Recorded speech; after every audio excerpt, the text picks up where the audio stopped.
একজন সাহাবী গোসল করছেন, তার গায়ের চামড়াটা খুব সুন্দর ছিল, একদম স্কিনটা অনেক সুন্দর, থাকে না এমন কিছু মানুষ? আচ্ছা, এখন আরেকজন সাহাবী এই গোসল দেখছেন দূর থেকে, দেখে বলছেন যে কি চমৎকার তার শরীরের রংটা, যেন কুমারী নারীর মতো, অনেকটা এমন একটা কথা তিনি বলেছিলেন। সাথে সাথে এই সাহাবী অজ্ঞান হয়ে পড়ে গেছে। কোন সাহাবী? যিনি গোসল করছিলেন। এটার আপনি কোনো ব্যাখ্যা দিতে পারবেন না তো, এখানে কোনো সায়েন্স দিয়ে বা মেডিকেল সায়েন্স দিয়ে আপনি কোনো ব্যাখ্যা করতে পারবেন না। একটা ব্যাখ্যা দিতে পারেন, কিন্তু কেন সেটা হলো সেটা আপনি আনসার খুঁজে পাবেন না। তো নবী সাল্লাল্লাহু আলাইহি ওয়াসাল্লামের কাছে নিয়ে যাওয়া হলো তাকে। তিনি বললেন যে এই ব্যক্তির ব্যাপারে কি কেউ ভালো মন্দ কিছু বলেছিল? তখন একজন সাহাবী বলেন, হ্যাঁ, অমুকে বলেছে এর স্কিনটা অনেক সুন্দর, ওকে ডেকে নিয়ে আসুন। ওকে ডেকে আনা হলো।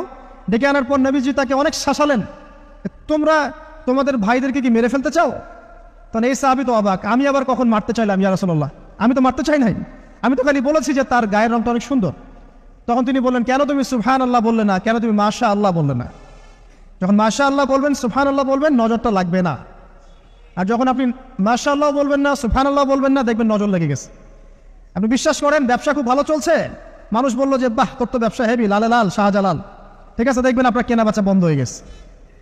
এরকম হবে, আমার কথাটা বিশ্বাস করেন। এটা কিন্তু সায়েন্স প্রমাণ করতে পারবে না, আল্লাহ এবং তার রাসূল বলেছেন, তার উপরে কোনো সত্য নেই আছে?